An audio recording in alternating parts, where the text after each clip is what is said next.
Yo, what's up, man? It's your boy, Mr. SmokeFella. Yeah, we back this week, man. We took a break off last week because the fellas, we went and represented in Houston for Houston Cigar Week. And let me tell you, Houston don't owe the fellas nothing because we tore it down. We brought it.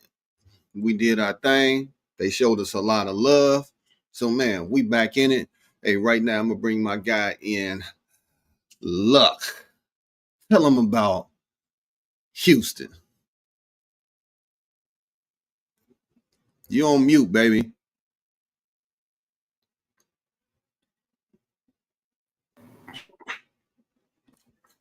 Can you hear me? Yes, sir. Good morning. Good morning. Happy, beautiful Saturday morning. Lovely outside today. Man, Houston was a vibe, man. It was a vibe. Great time. Hot as all hell, of course, but hey, Houston Cigar Week don't owe us nothing, man. Shout out to Hersh Cigar Lounge out there, man. Showed us mad love. Amazing event. Great time, man. It was one for the ages, man. Y'all know how we do it. Hey, as they say, a time was had. And Houston don't owe me shit. Bro, I'm gonna tell you like this for y'all Chicago, my people here in the Chi, it was 95 every day. The sun had me glistening every day. So hey, if you can't tell, I'm a couple of shades darker. Yeah, you ain't as light skinned as you normally be. So you got a little hue about yourself. Did you say hue? Yeah, hue. Hey, wow. Hey, but I'm gonna tell you, man, if y'all get a chance next year, pop on down to Houston. Jay Grizz, Gandy showed up, rolled down on us, kicked it. He even jumped on the tables and Herf for a minute while we was down there. So man, hey, we had a ball. Yeah, great, man. It was one for the books. That's all I can say. One for the books. We all still recovering. Yes. Now, I said I wasn't gonna smoke during last week after we got back. That didn't happen. Now, I didn't drink because I was having nightmares about half gallons of tequila. Look, I took I drank yesterday a little bit. I definitely did. I went back to it a little bit, but I hadn't drank all week. It's been a water week. It's been great. I mean, it just had to detox, man. It was them 3-4 cigar days. It gets a little crazy, but you know, it's vacation, man. Hey, you know, if you can't let your head out a little bit. I think I had a 7-piece one day. Damn. Well, I definitely did a 4, maybe 5 one night. 4, maybe 5 one night. Yeah, I did a 7-piece when we was at. Jay Greer said I went from red to melon. You got a little melanin. Melanin on you. Just a little bit, a little bit. I definitely looked in the mirror. Got a little tan line, all that. Got a little dark. Whoa. We're going to pause. I know. We're going to pause on the whole tan line thing. Yeah. And that's because I had clothes on, man. I went out there naked. I get it. But you putting this picture in the fan's head of your tan line and that right there. Nah, we're going to put that one in the box, put it in the ocean. We'll never speak of it again. Well, why not let them be great? Let them have that. Let them be great. Let them have that. Let them be great. Let them be great. Come on, man. Hey, Grizz, Houston was out there, baby. Houston was out there. Hey, I'm going to tell you this. The pool party was pooling. Yeah. And the white party was whiting. And where else, man? Yeah. Oh, man, Houston, man, great. I mean, man, the love they showed. I love the bottom there. Let's tan lines be great. Yeah. Hey, the love they showed us, man. Now I will say their hatred for house music bothers me a little bit. But overall, you know, I mean, they hate house music out there. Oh, it's trap or die. Yeah, It's die down there. they full to it. What up, Gandy? Hey, Gandy did his thing on the tables out there, man. He got down out there too, and Yeah, he live out there, so you already know what it is. yeah, they disdain for house music. Yeah, You know, and then, like you said, Jay Grizz, they like to screw it up. You chop know, and screw, baby, all day. all day long. 5015, shout out to you. You don't owe me nada. Yeah, yeah, Nada. yeah. As you can see, it's still a bunch of seeing I'm only one here. It's a bunch of fellas in recovery mode. Tell me about it, man. Bunch of us in recovery mode. You know what it is. Yeah. It was a whole vibe for us, man. And like you say, the love, the respect that we got out, the constant shout outs, you know, fellas was in the building, you know, we represented. It was a good time. To all the cigar vendors that we spoke to, you know, shout out to you guys doing your thing. We had some from Chicago, Carolina. You had some from, you know, California. They was from all over. So we met a lot of great people, talked to some people, man. So it was a nice time. Yeah, Grizz, we definitely got to do a wellness check on the rest of the fellas.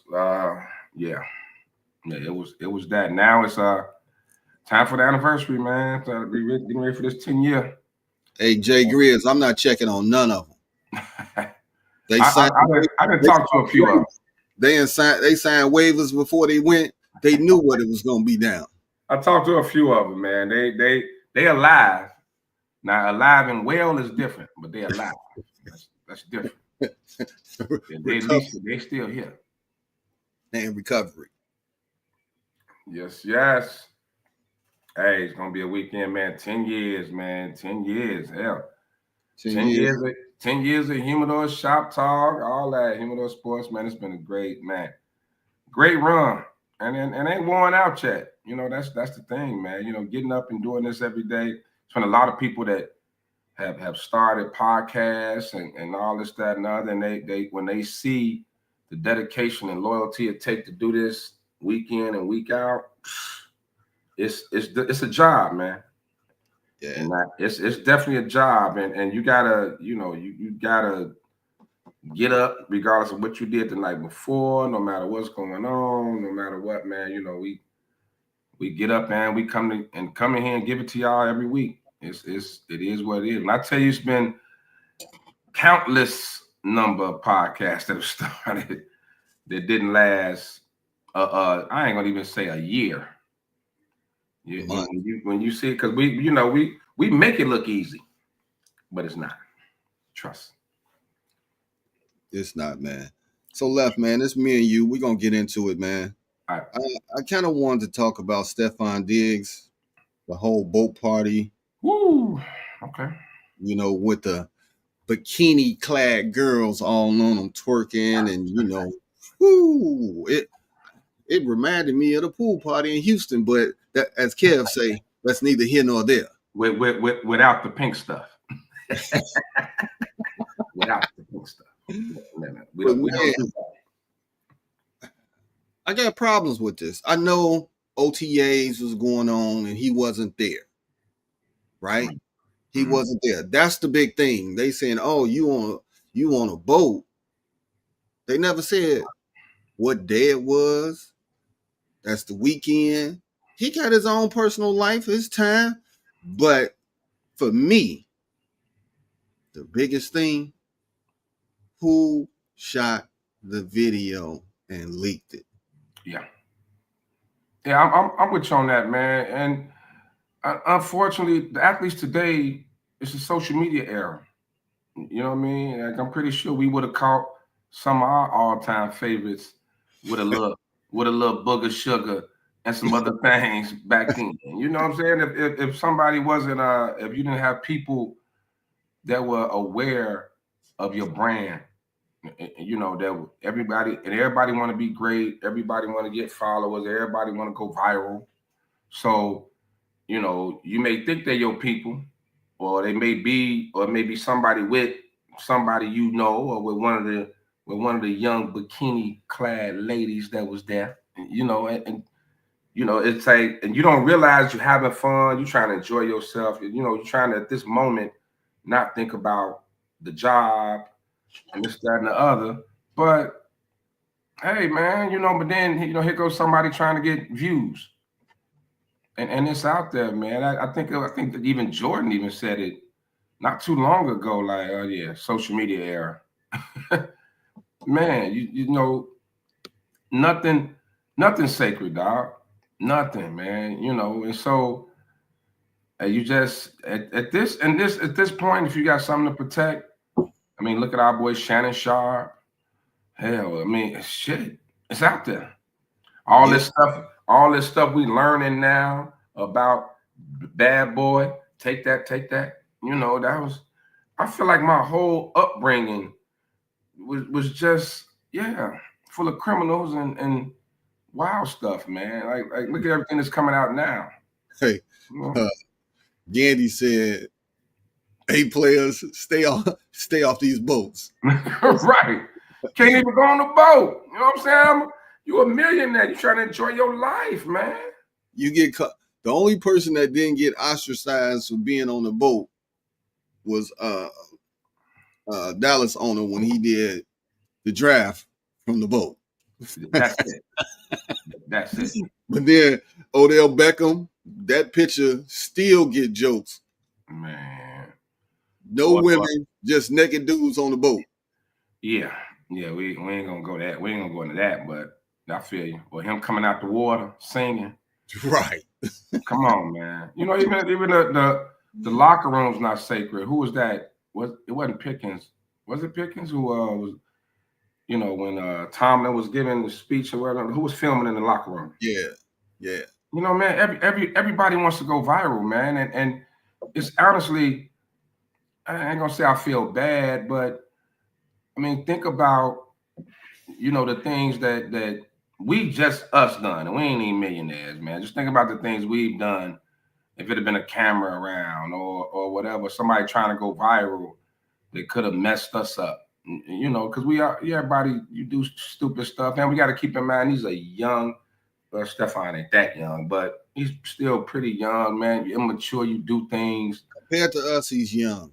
Yeah, definitely. So you know, and he's a veteran, but you hit it on the head. If social media existed when we were coming up and stuff, man, it would have been crazy. And everybody's TMZ. Everybody's TMZ. Right. Back in the day, if we would have had social media, both of us would probably have a cell block number. Look at here, man. I couldn't run for the president of the PTA. Nothing. Like just cameras. It's like you constantly under surveillance. Constant under surveillance. You go around, you avoid paparazzi, you try to do all this, and then here comes somebody with a cell phone, probably holding it under the thing where you can't tell they're recording. You know, but man. So a lot of these stars, you know, athletes. Yes, you're right. The rock and roll has been doing it. Yeah. It's the athletes, and it's one of your boys in your entourage. They're the one that's videoing it, and it's like, bro, what you doing? Well, in the case of Diddy, he TMZ'd himself. Facts. I record it. You take everybody's phones, but you still got cameras rolling. So that's what I mean, man. And then with AI and everything going on, man, now, you know, they hack. Even you may think how many celebrity nudes got leaked. You can't even send the nudes. You can't do nothing, man. Somebody hack your phone. Facts. Can't do too much of nothing, man. It is what it is. It is what it is, man. So, you know, that story, to me, it shouldn't have got no traction. This is this man's, you know, downtime for him to decompress. Okay. As Sean had it up here on the screen, it was digs and hoes. That's what he's on. Boats and hoes? Boats and hoes. Boats and hoes. Boats and hoes. Hey, Hey, if you had a restaurant on the dock, that's a hell of a name. Boats and hoes. Oh, shout out to Step Brothers. Shout out to Step Brothers. So yeah, man. You wonder, and it's not gonna get any better. You know, you gotta kind of like it's no privacy anymore for anybody. I mean, it's gonna be what it's gonna be, and especially these athletes. And think about now these college kids with NIL that are making millions of dollars. I mean, you really can't be a 17, 18-year-old and just enjoy and do stupid stuff and and hope you don't get arrested and all that stupid days shit, are over, man. Yeah. those days are over. Days are done. Making mistakes in life, Yeah. done. Yeah. Done. Now it's viral. Yo, mama gonna know everything. Facts. Is that my baby on there? No, getting it. Motherfucker, getting it, cutting up. you might as well do like my man, Grandma. Grandma. Mojo Brooks. Mojo Brooks. Shout out to you, baby. Shout out to Mojo. Hey, that's my man. You might as well. Yeah. As soon as you get caught, just go into Mojo. Just go into Mojo. That's all you can do, bro. So, yeah, that story killed me. Then from March of 2023, now this and hit back into the news. Somebody had posted on social media, so it went viral again. Sean Kemp involved in a parking lot shooting at the mall. You know, he pleaded guilty, but he said it was due to self-defense. You know what I'm saying? It's like, this is in what, Tacoma, Washington? Yeah. Who gonna try that big 6'10", 400-pound? Like, right. Who tried you? Right. Who tried you? Like, even if we don't recognize you no more, because you didn't doubled up your body weight. Like, even we don't recognize you, but Time out. Definitely doubled up. He doubled up. He doubled up, baby. He doubled up. Doubled up his body weight. You know what I mean? So who gonna try this big dude, man? Yeah, that's the thing, man. Who tried him? He's 6'10". Yeah. 350, 400, whatever he is. We being generous. We being a little generous, but go proceed. Come on, man. That's the Rain Man. That's the Rain Man. Yeah, Rain Man been raining donuts. Donuts, fried chicken, cake, cookies. Yeah, since he got that 100 mil in Cleveland, you know. Yeah. That's. Zion Williams. Oh my God. Lawsuit accuses him of rape for years on the young lady. Now, they didn't release her name. They say this relationship between this girl started back when he was at Duke. So everybody thought it was the stripper chick. Yeah, the one from. I don't think when he was spitting in her mouth. Yeah, say it again, Lefty. Yeah. So, Zion, 24 years old, bro. 24.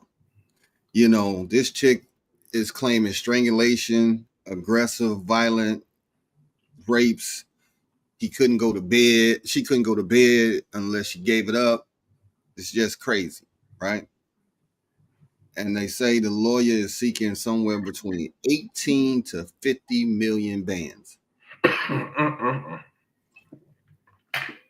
I'm going to give Zion the same advice the Rooneys gave Ben Roethlisberger. Get married. You doing too much.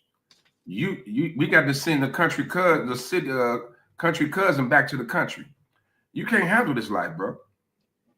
It's time to sit down.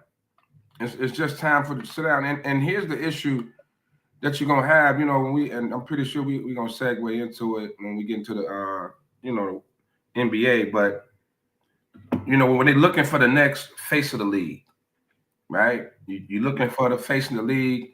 I think it was Kendrick Perkins who brought it up about image, image, being married and kids and just being a loving family man and no scandals and this, that, and other, man. You're just not going to get that. It's going to be so hard to find that going forward. I mean, rest in peace, Kobe. Kobe had a scandal. It's everybody's trying to come up. They see what the next person's doing. I'm pretty sure this young lady, not saying it didn't happen. I don't know how you get Me Too'd for years by the same person unwillingly. I don't know at what point that you don't give up, look, Cassie. But it's, I don't know how you just, and now, after it's said and done, whatever the situation, we don't know where they at now. You find out you got another female. You find out, or he just done with you. Maybe you aged out because they like them young. Whatever it is. Now you're trying to double back and get paid, man. It's like trying to find the face of any sport. I ain't gonna just say NBA, NFL, Major League Baseball. It's gonna be tough, man. Unless you come into this, just a married man with kids and just, trying to get your Huxtables on, man. That's all you can really do because that matters when you talk about faces. Zion been messing up since, he was supposed to be the next one. And I don't know if everybody even remembers that. Yeah. Real melanin just asked, look, you're right. When you go from red to melanin. I transform every summer, Jay Grizz, every summer. I transform. I'll be back, catch the light skin luck around October. Now. Come back now. Catch light skin luck then. But yeah, man, it's how do you I don't know, man. This is another young man. He's not the first, but unfortunately, man, I don't know what's gonna happen with this young man. And bruh, and I joke about it, but I mean it. Get married, have some kids, sit your ass down. This single life ain't for you, bruh. You out here wilding, man. Porn stars. You'll never get there. And at some point, the league gonna turn over. It's bad enough you can't stay healthy. Hell of an athlete, amazing basketball player. When the league But the league gonna turn on you, bro. The league come for you, bad. It's bad. Yeah. Because we know many of stories where somebody was basically blackballed from the league, whether it's NFL, MLB, NBA. Yeah. You will at some point, at some point they're gonna be like, look, I mean, you'll get chances, but you'll probably end up in with the Charlotte Hornets or Sacramento Kings, just in hell. In hell. You're gonna end up in sports hell, man. And in the same breath, I'm gonna knock on wood before I say this, but when you come into the league, whatever sports it is, that team that's around you is key. And I'm gonna throw a name out there: Jalen, Eagles. His team around him. Now he just got married a couple years ago, but he been in the league and not wilding out. I don't know. I'm not gonna say upbringing, none of that stuff. I'm gonna say the team that you have around you when you come into the league is key. I got a better one for you. Jaden Daniels' mama. Jaden Daniels' mama. You need mama. Protecting Caleb Williams, left side or the right side. Let her sign up the left tackle. Hey, Sean, you like that one, right? You like that? Sign up the left tackle. You talk about the best block in the world. Hey, man, but I think his mom gets it. Now, I don't agree with exactly what she did, but she gets it, right? Like, nah, we ain't finna put you in no high-profile relationship. We ain't doing this. We ain't doing that. You know. So it's definitely what you need. It's definitely it's needed. Now, mom, of course, mom's a little too close situation, a little overprotective, and you can't expect the agents because the agents got so many other clients. But yeah, like you said, man, if you and we still got to remember, we talking about young men with a lot of money, with a whole lot of money, man, and even at 24, you know that they say men pretty much don't mature to their 30s. Hey, I mean, come on, man. It's a lot of cats. These young cats need to go back and watch the old cartoon, Sean. And it says a whole lot. Well, howdy doody, cousin. Glad to see you. Hey, where's that pretty Red Riding Hood, huh? Where is you, huh? Hey, Red Riding Hood. Red, hey, Red, where are you? Hey, where's that good looking face? Oh boy, I want to hug her and kiss her and hug her. Control yourself, cousin. Miss Riding Hood is not here. You will meet her this evening at the club. But remember, here in the city, we do not shout and whistle at the ladies. Come now. It's top hats and tails, you know. Classic. Classic. Hey. And you know, it surprises me a lot that you've been an athlete all your life. No matter what sport it is. So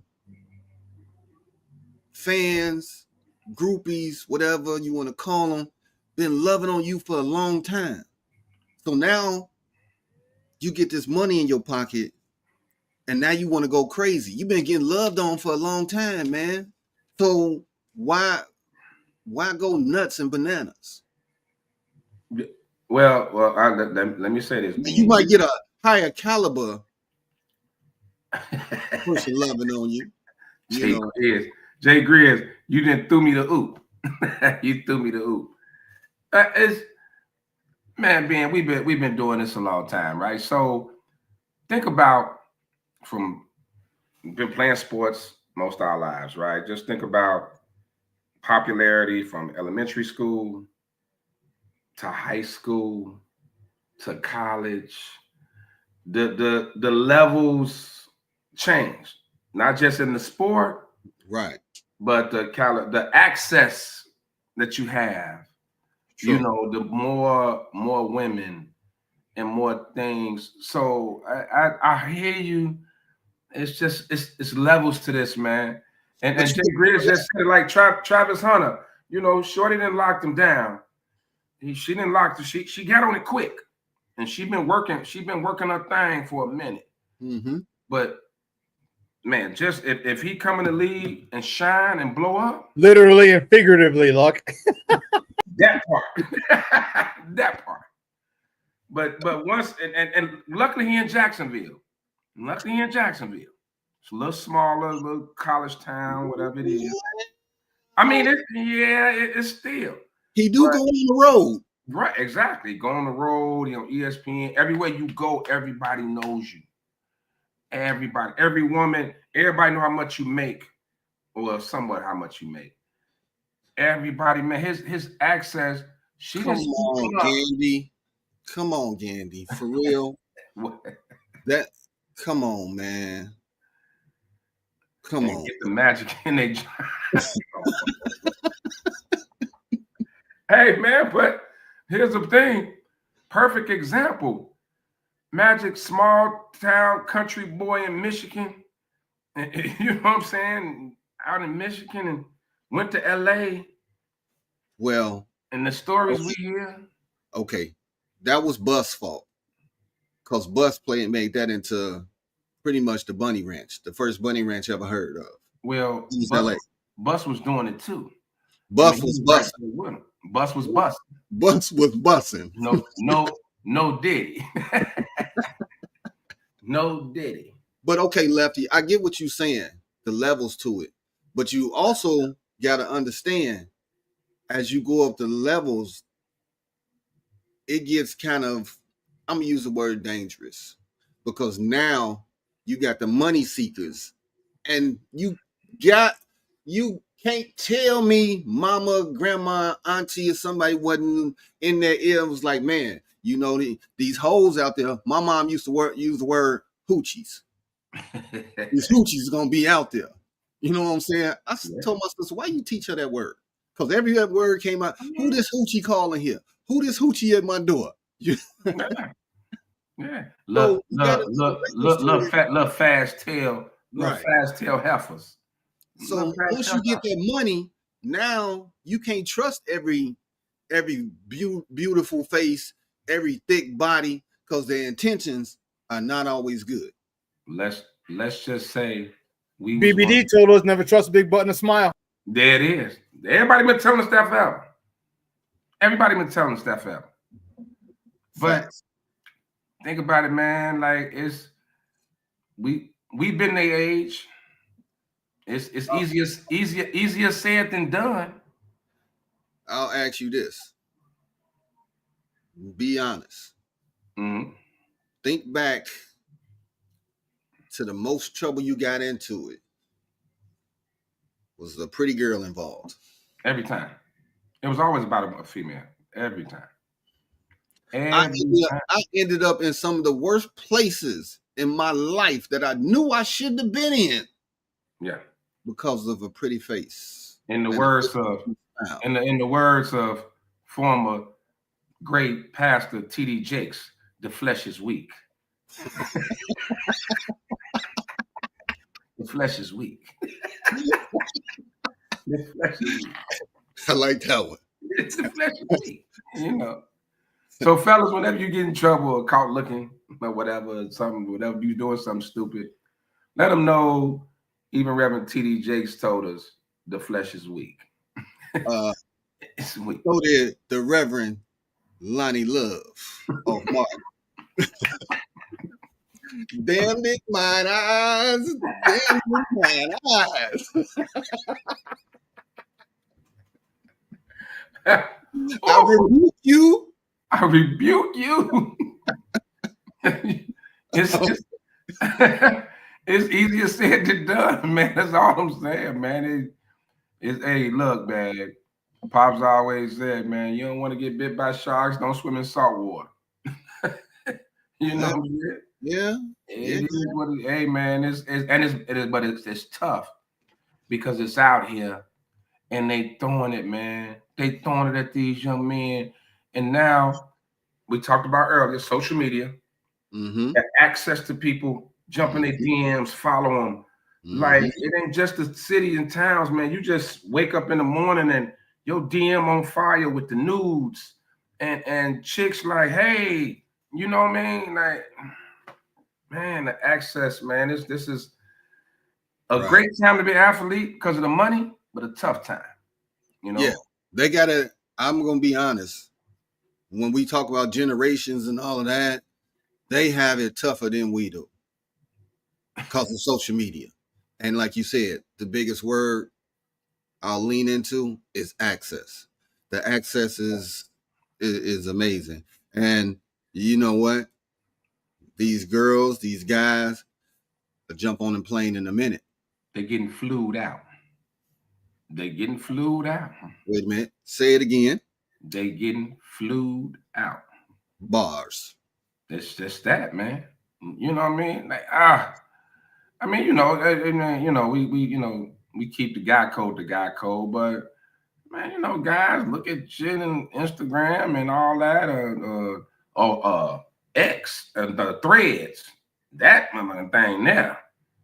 I think it's a social media site for prostitution because women just all day like beaut pictures. Just I'm telling you, and when you got access to so much money and you millionaires, man, you could just hit back and fly them out.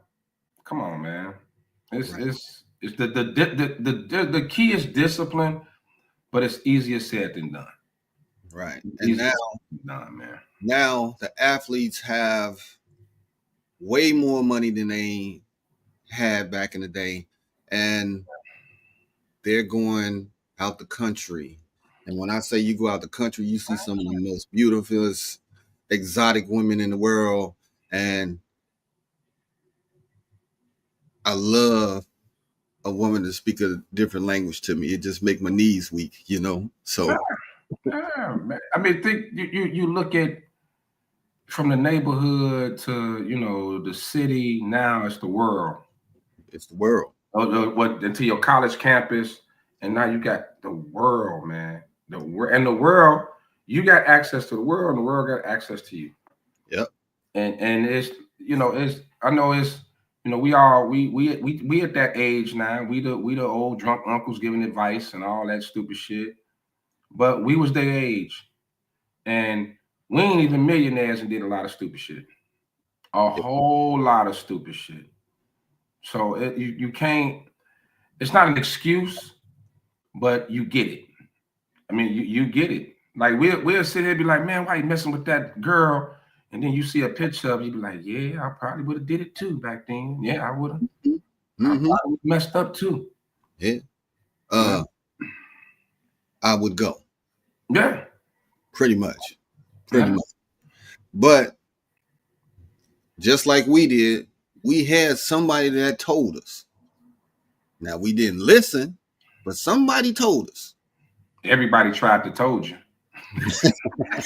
Tried to told you. Tried to told you. Tried to told you. Everybody tried. I'm going to bounce around, you know, to some different things, man. You know, we was off last week, but I did see where NCAA football going to straight seeding this year for the playoffs, straight seedings. So that means seeding is directly on rankings this year from 1 to 12. This is eliminating the top 4 being the power conferences and all of that stuff. It's straight seeding. Where you end up is where you gonna be. Ain't no you gonna put you know, whoever wins the SEC, you're not gonna put them in the top 4 if they not already there.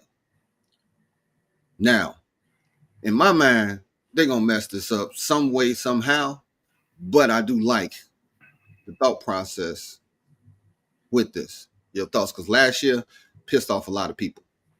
Nah, man, I hate it. I don't like it just because of crybaby ass SEC, and I hate it. And now, you know, these super conferences are pretty much, you know, just crying the blues because you had to play on the road, or maybe one of your schools didn't make it because, oh no, we wanted 13 teams instead of 12 teams in it.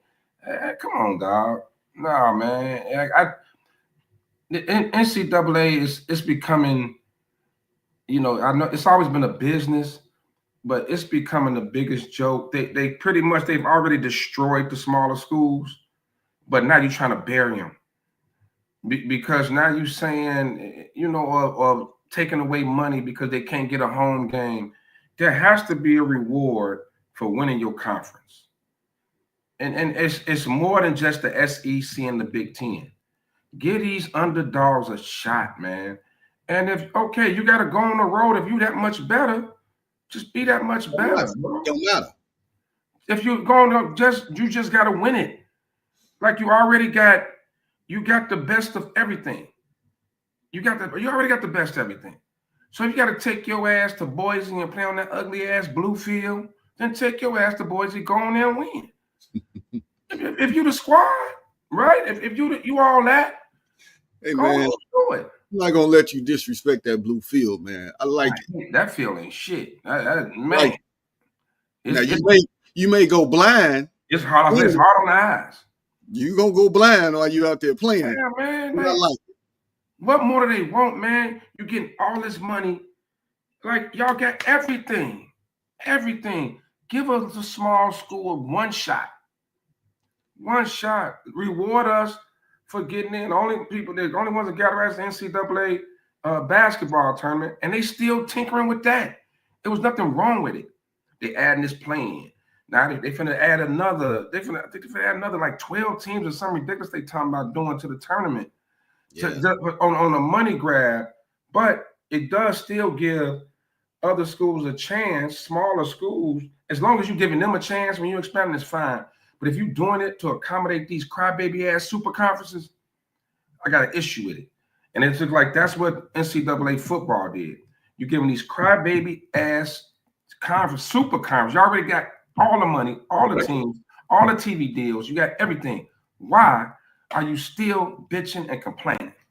Why? Why? Well, you said it a few years ago, and it still reigns supreme. Follow the money. Yeah. It's all about the money, But now seeding, rankings are going to matter. So that means you got to play your ass off all 12, 13 games, right? You got to play your ass off. You can't say, oh, we in it. No, you got to play every game to the end, because if you lose late, what happens? You can drop. You can drop. So now you got to play every game. Yeah. Every game.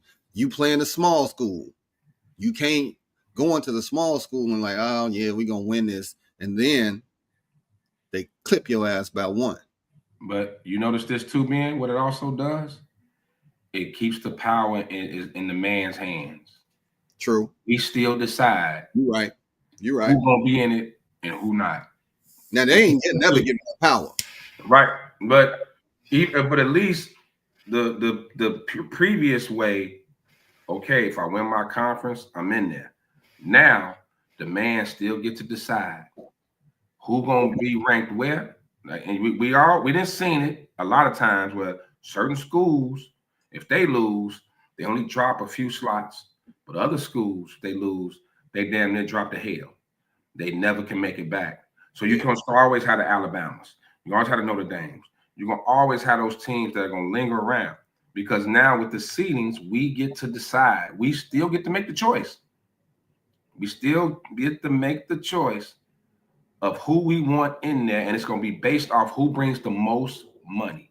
It's still based off. That's true. But now another factor that we throwing in for maybe not the big schools, but the NIL deals, when they spending that paper, and Alabama not getting this big time 5-star recruit, he going somewhere else because he getting the bag there. So now, if this person is the truth, this 5-star is the truth, now he putting you in the playing field. Yep. He putting you in the playing field. The Boise States, Arizona State University. I mean, shit. Speaking of Arizona State, lucky if you don't like Boise State's field, what about this one? Oh my God! Oh my God! I gave you the he, Sean. I gave you the he. Hey, they're gonna have to start putting that. They're gonna have to start putting that warning up. Bright lights may cause a seizure. What's that little warning they put on the TV? Hey, remember when we used to go to 3D movies? They used to give us the little glasses. Right. Now we gotta have a visor on to make things look right. What, a welder's mask? Oh, and just think some of the colors of the uniforms clashing with that field, man. Oh my goodness. You can get your head taken off. Yeah. You can get your head taken off, and if Arizona State got that burgundy on, and you don't feel me on your side. Hey, Sean, and like I know, the football is brown. That color clashes. Yeah, it could blend. That's a nice little blend.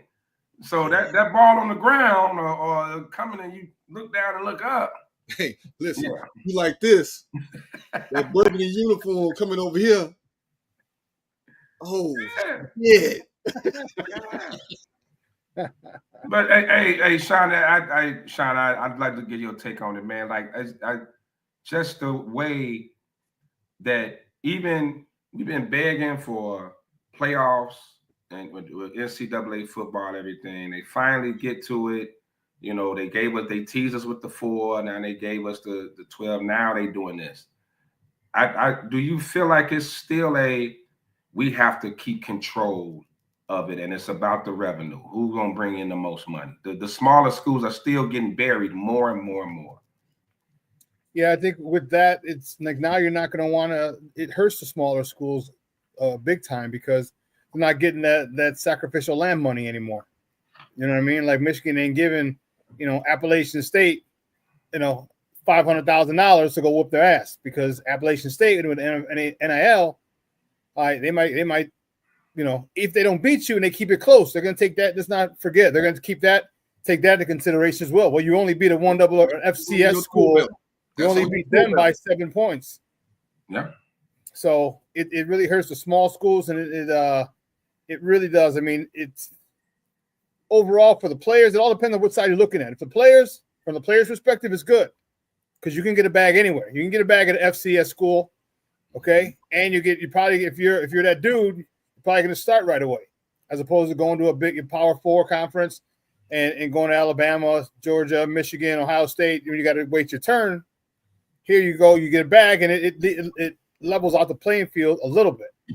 But then again, by the same token, big schools aren't going to want to play them because it could hurt their seeding at the end of the year. Strength of schedule. But you know what? One thing that I'm taking in everything that you said, I totally agree with. But I was looking more at when you got the seedings 1 through 12. That means 1 plays 12. 2 plays 11. It's none of this where you move them around. These two gonna play each other to go here or they go here. No, it's straight down. 1, 12, 2, 11, 3, 10. Yeah, but it still keeps the power. It still keeps it man dictated, right? Where they're still gonna decide who's 1, 2, and 3. Who's going to play who?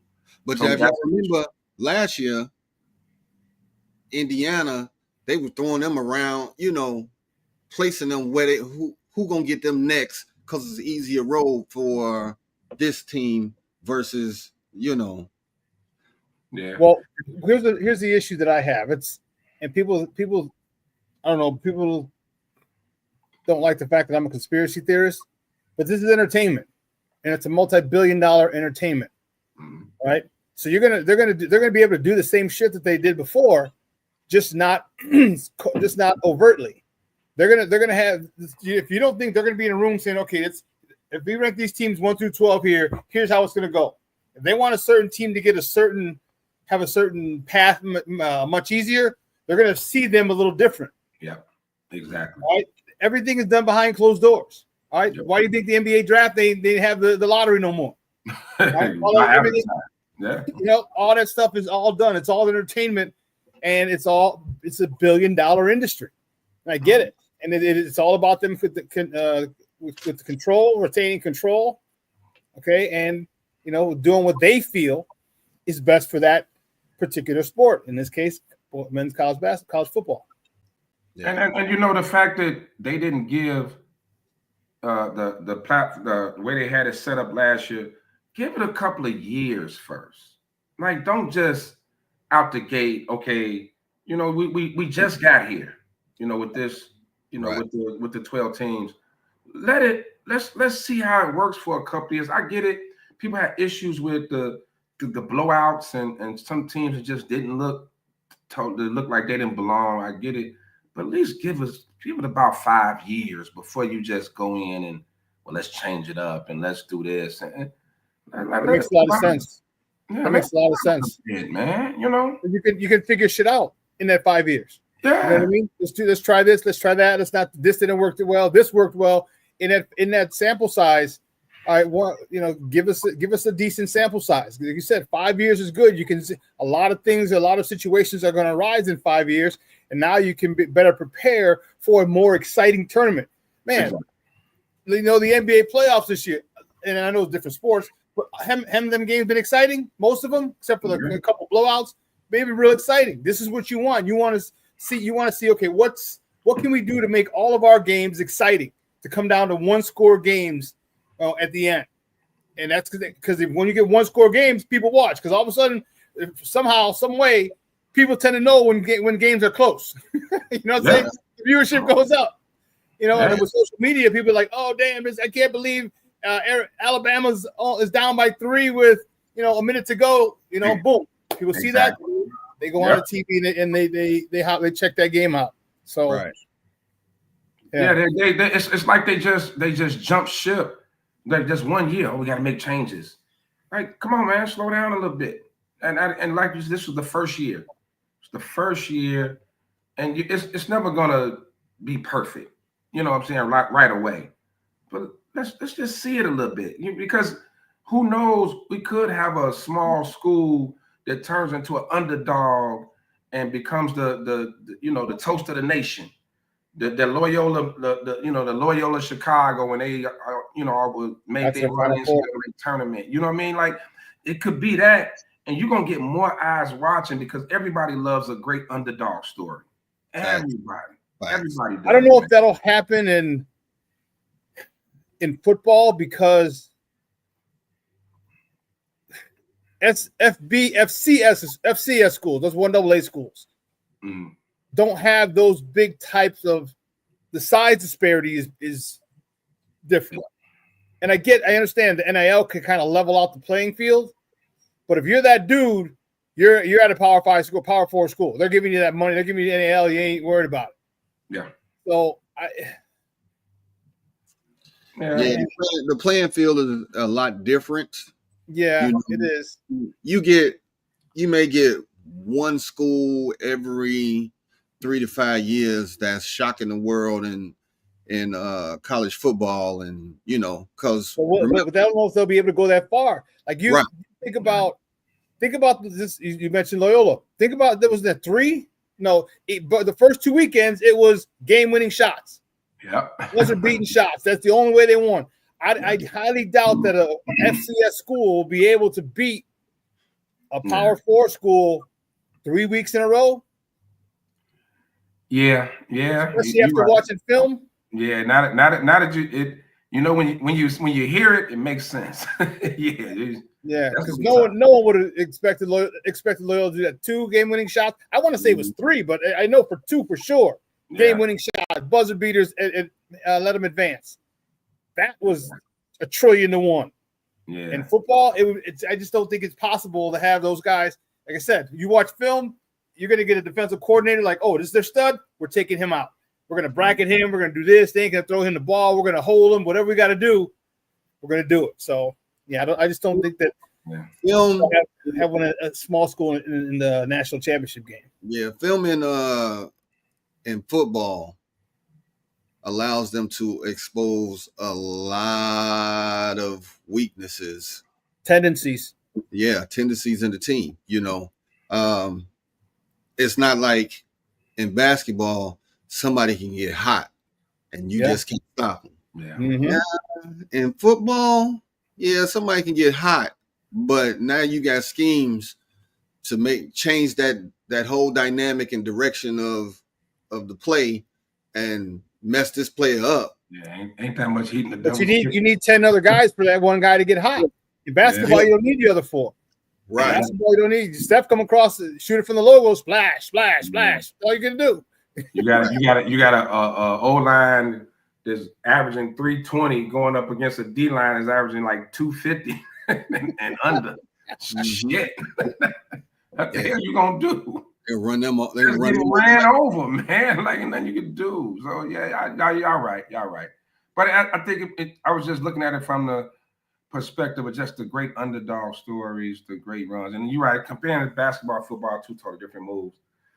But it would be nice, but you're right. I can't. You're right. I can't see a Appalachian State beating Ohio State, Alabama, and then what I'm saying? And then Texas. Exactly. 3 weeks in a row. Exactly. For that to happen, every star got a line. Every player got to have a rabbit's foot in their helmet. Everything got to have Jesus Christ they curse. They put some spells on them and everything. Yeah, they got to do something. The other team, the whole had a new pope down there. The whole starting offense got to get hurt. at the same time. Hey, We all Sean. get mono. We all Hey, get Sean, mono. remember those Frost-Off versus Varsity scrimmages every year? Oh my God. Oh my God. You talk about Oh my God. sacrificial lambs.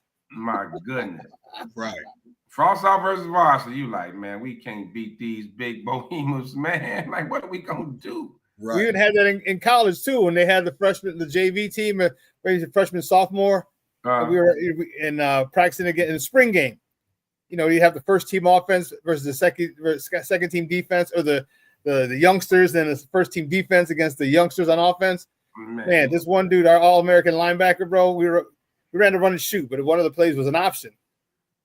DN crashed, and dude pitched him. Our All-American linebacker saw his DN crashing, knew I was the pitch man. He flew from his spot. He trailed me, and exploded. Bro, I don't even know where the hell that ball went, but I know I ended up head first because he put his face mask under my chin. I ended head first out of bounds underneath the stand. There was a gap underneath the stands. My helmet was underneath the stands. I was like, what the fuck? Never, ever forget that, dude. Underneath the stands. I was flying, sliding on the grass, and shoot underneath. I'm like, damn, I had to wiggle my way back out under my feet. Funny now, but it wasn't so funny back then. Like, damn. Only thing Sean saw was the water boy. Like, you okay? Craig Callahan, man, I'll never forget that play, bro. Damn. Our All-American linebacker. Oh, you took me that shot with that one. Yeah, it was. Yeah. Lefty, I forgot about them games.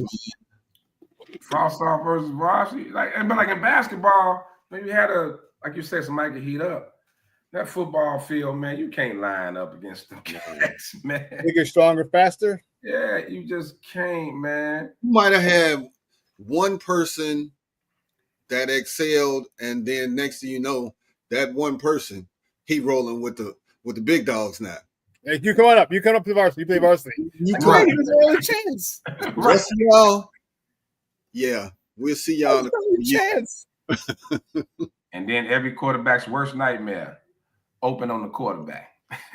That means they can hit you. In practice, whenever you go on the quarterback live, and all you hear is everybody on the other end, like, yeah, we couldn't touch you all camp, all this, now we can hit you. What you say about my mama? Yeah, it's easy to talk shit when can't nobody hit you. You got that red jersey on. You got that red jersey on. You talking about shit. Yeah. You know it. Speaking about changes, I saw your boy Lefty, LBJ.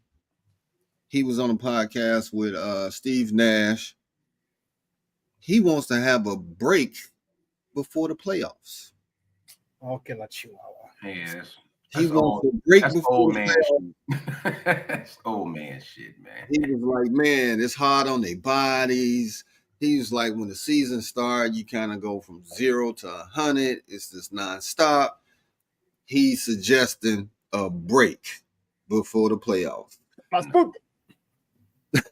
Y'all thoughts? When I saw this, I said, what? No. Look, man, I'm a LeBron fan. But I don't agree with every damn thing you say. That's just stupid. Like, that's just straight up stupid. Like, we're gonna give you but then a complaint. He wanted it 30 days. He wanted at least a month break. Yeah, but then the back end of it'll be the opposite side of that be, we lost our rhythm. Now we was rusty coming back into it. So no, play the season out. It's gonna be what it's. There's no reason to do all that. I mean, that's him talking to somebody going into year 23, and his tired ass. Because we saw him literally, we saw him get old in the playoffs. We saw him get tired doing games. It's just dog, leave it alone. Stop it. Yeah, and you also have to remember how much basketball has he played. Yeah. Think about how the extended postseasons this guy has. People forget about that. Like, he played X amount of seasons. Yeah, he's in season 37 now, but damn, how many of those are extended seasons in the finals? I mean, he lost 10. He lost 8 finals, 6 finals, whatever. That's going as far as you can in the season. That's the last game of the year. He went to 10. So he went to 10, 4-6, right? So he lost 6. So he went to 10 finals. That's 10 postseasons. Yeah. And you guys know as well as I do, those postseasons, that ages your body. That's that intensity every round you go, and to get to the finals. Mm-hmm. Then you want to turn around every 4 years. You want to go to the Olympics and show and don't forget the World Games. World Games, know, and you just came off a championship run, and you go right into, the Olympics or the World Games. By the time training camp come, you ain't had a break.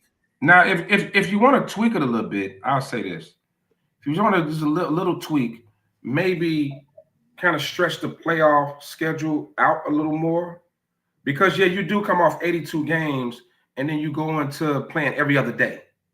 And that's when now we're starting to see the injuries pile up, and that when you can see the fatigue and maybe not see the best basketball that possible, but we all know that they want to be done by Father's Day, because look, the finals they already got the date for the finals started.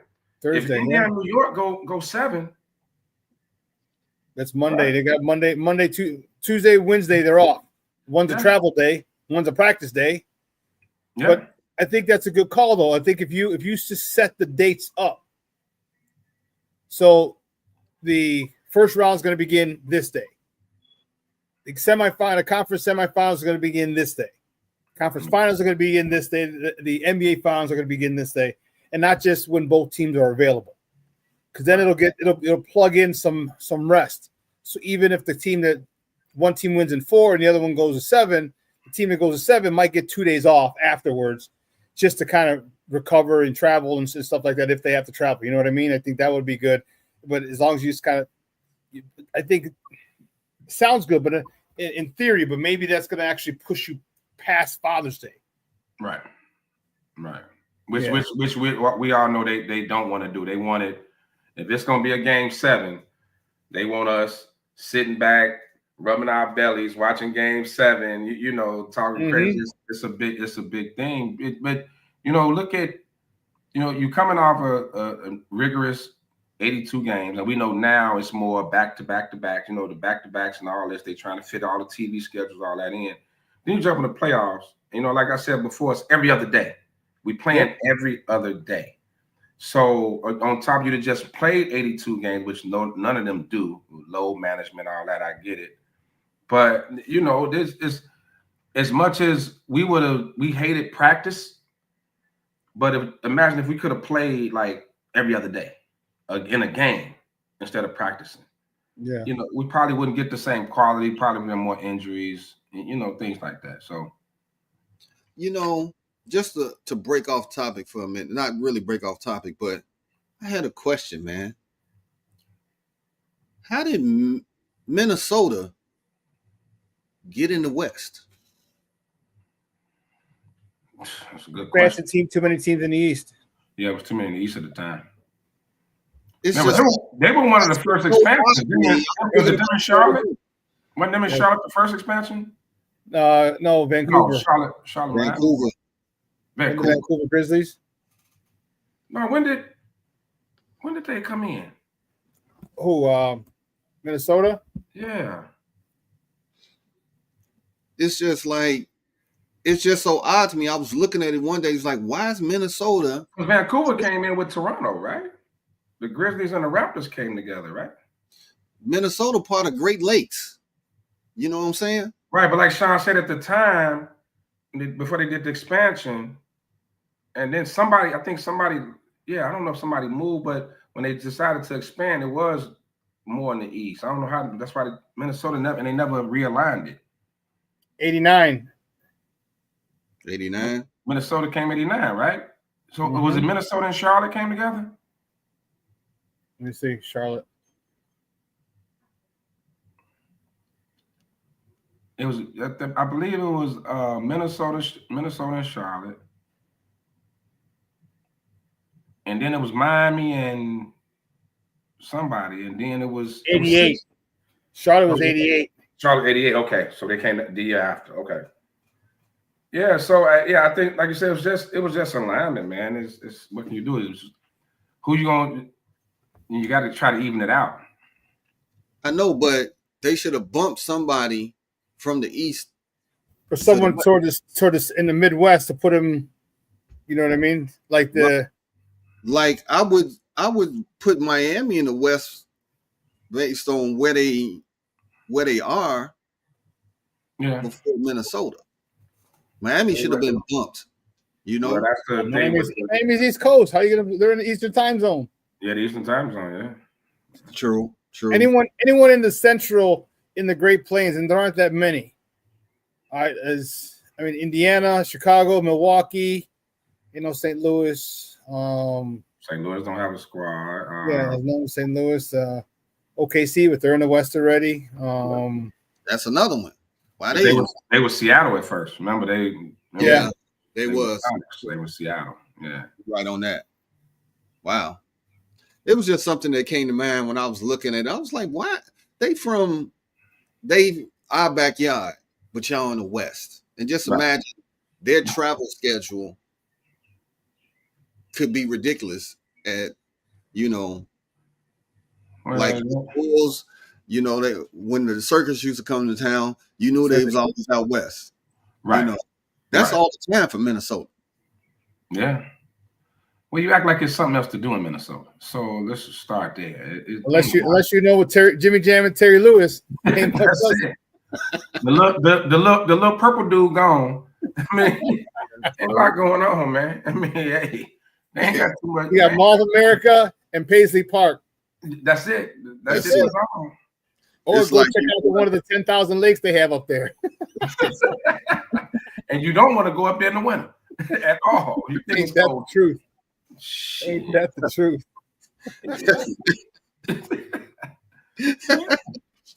So look, I do got a question. For both of you guys. Looking at OKC's path to where they are now, does it change your thoughts on maybe how the Bulls should approach it? Bringing it back to Chicago, like just kind of getting a young core and staying the course and adding pieces and maybe a little trade here and there until you reach that point. Because it took OKC a minute to get here, especially after Durant and West. It's the last time they got here. Okay. Yeah, it took a minute. It felt like a forever rebuild. And they still got about 16 damn picks, first round picks. Yeah, ridiculous. But staying that course, and then letting a young star like SGA that nobody kind of saw coming, come out of nowhere, doesn't make you look at the Bulls situation a little different. Like, hey, just stick the course, man. Stay the course. Let these young cats continue to keep adding to. You got the number 12 pick this year. You got the rookie from last year, but I always get his name. Modest Buzelis. Giddey, who I think Giddey could be a star. He could definitely be a star. And even Kobe White, I know Ben hates him, but every year he seems to be getting better. Every year he seems to be getting better. And so if you could just keep it may take about another 3, 4, 5 years, but it's like, hey man, he just shoot more. Every year he just shoot more. That's all. Well, he clearly hitting more shots, being just shooting. You got to hit too. I'm just saying. But think about it. So because everybody, the first thing everybody want to do is go make these big trades, like they talking about Houston. Go trade for Durant. But what if you got to give up a Amon Thompson or somebody, give up a young core? And we've seen these trades lately destroy franchise in Milwaukee. In and out. It's destroy it. So do you feel a little different about the Bulls' path, or are you willing to be a little more patient? Ben, you go first. I'm willing to be patient, but the one thing that OKC did, and they don't get a lot of credit for, Slab would probably say, I'm high. Is you high? When they signed Chris Paul, that was key because he showed the young players how to win, how to be a winner. He was in that locker room. He was on that court, showed them how to win. If the Bulls could find that crafty veteran to put alongside MB, because I can't say his name. Sean, you got it to a T. Giddey, even Kobe White. You put that crafty veteran that has done it day in and day out, and you show them kids how to win, what things you need to do to win. So you're saying addition without subtraction. Exactly. But I want to address Jay Greer's comment, like bringing Giannis to Chicago. What all you got to give up? You're gonna give up a lot unless you're gonna have to gut the whole damn team, and now you're gonna have Giannis and a bunch of bums. Giannis and Lonzo Ball. Right. The only way that works, the only way Giannis comes to Chicago, if the league got their hands in it. Where they don't have to give up much. The best spot for him to go, then yes. That's the only way that's Jay Greer's. Yeah. They'll be like, wait a minute, we got Giannis for Patrick Williams. We got him for Matis and a rack of basketballs. How did that happen? Patrick Williams and his gray patch straight up. Because what? I mean, look at it. Look at it from this right quick, Sean. Before you go, look at even with the Lakers trade to get Luka. Right, you had to give up AD, but what ended up costing them in the playoffs? No big size. No size. So if you could add without subtracting, yeah, but if you got to constantly take away, it's not gonna be the same result. Right. I think the Bulls should stay the course. I think what OKC did, and what a couple teams do, is you got to draft well. You got to draft and develop. Mm-hmm. And the thing that I'm seeing now, I'm starting to see some development from these Bulls teams. All right, Josh Giddey. Josh might have just needed to change the scenery, and that happens. I mean, the kid was 19 years old when he got here. All right, the kid's only 23 years old.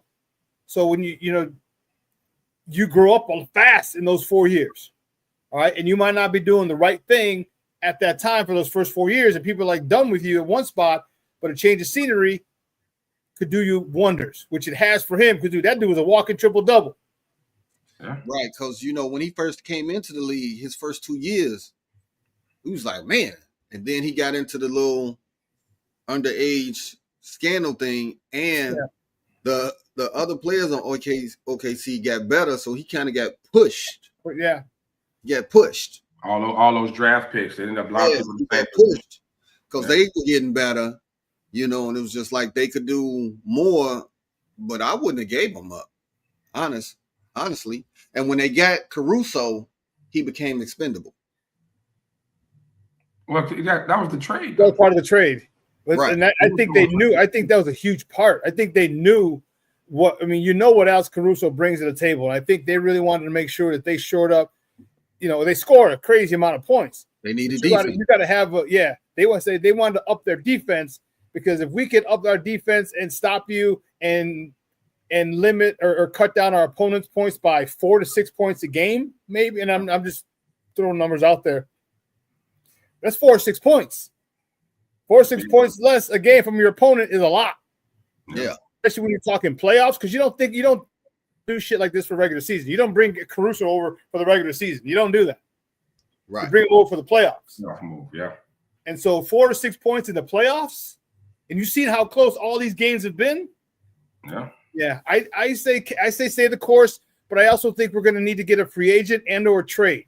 But I keep Josh Giddey, and I know you're going to pay him $25 to $30 million. Kid's 23 years old, but he's earned it. All right, Kobe, I want to see the key to me is Matis. All right, that was a huge pick.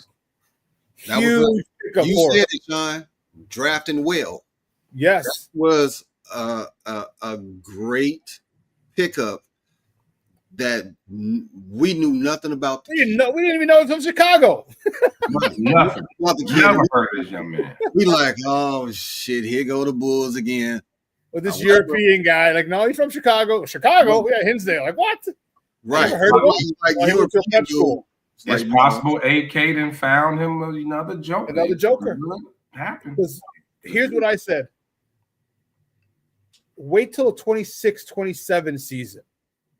Because they don't have 2 full off seasons of lifting. So we saw how Lowry turned into an all-star. And we saw every year Lowry kept hitting the weight room, just like Joakim Noah kept hitting the weight room. One thing I'll tell you what, they got them boys hitting the weight room and the Bulls. Oh yeah. And when he's able to bang you down low, because he'd kind of create some contact, but he'd always end up getting knocked out of the way or getting the worst end of it because he was so light. Yeah. Wait till he puts on 15, 20 pounds of muscle. Yeah. That dude can do everything. Inside, outside, fadeaway, dunk, three-pointer, layup, run the break, rebound, as they say, get his grown man body. He ain't got his grown man body yet. Yes. Right. He could be that centerpiece, a Giannis type guy. And if he, dude, I truly think everyone talks about it, and Kendall said it too, and I agree with him. I'm like, dude, this could be our Cooper Flag. This dude can do everything that you want a big guy to do. What can he do? Yeah, I mean, he's better developed than Giannis was as a rookie. Definitely more skilled. More his mentality. Yeah. Dude, that dude ain't going up with no soft shit to the rim. Yeah. He's you better watch ahead because he's coming with it. Right. He putting you in the basket. Yeah, he's posterizing you. They got to get Stacey's poster machine fixed, man. Jesus Christ, they got to get Stacey's poster machine fixed. Hey, and he got that young man got the mindset too. Yes. He's scared of nothing. And he talk crazy. He talk that shit. You know who didn't have a mind? Similar player, but didn't have the mindset was Lauri Markkanen. We didn't have it initially. Initially, he started growing into his body. He's like, growing into his body and the mindset. But this kid already got the mindset. He just needs the body. And for Markkanen, who was the coach that ruined him? Was it Floyd or wasn't Floyd? The one right before. The one dude. Yeah, it's annoying. The one they pretty much ran his ass out of town. Like everybody hated him. I was gonna say Whalen, but it's not Whalen. It's Boylan. Isn't it Boylan? Boylan, yeah. And you know what? Yeah, like imagine if Markkanen had Billy Donovan. The story the narrative would be totally different. Completely different, man. And he'd be one of the faces of the NBA. Yeah. I need the fans to get off Billy. Oh yeah, definitely. Billy is an awesome coach, and he does well with young talent. Moldable talent, yes. Young guys, moldable guys who listen to him, not veterans who have their own or stuck in their own way. Give him guys that can mold. He can mold, and he molds them. Yeah. And Lauder is not here, but I gotta go back to something that he harped on so much.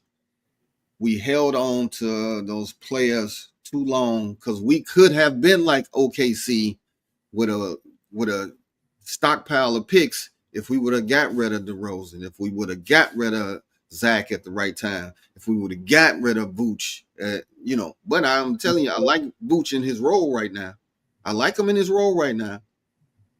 But look at how many,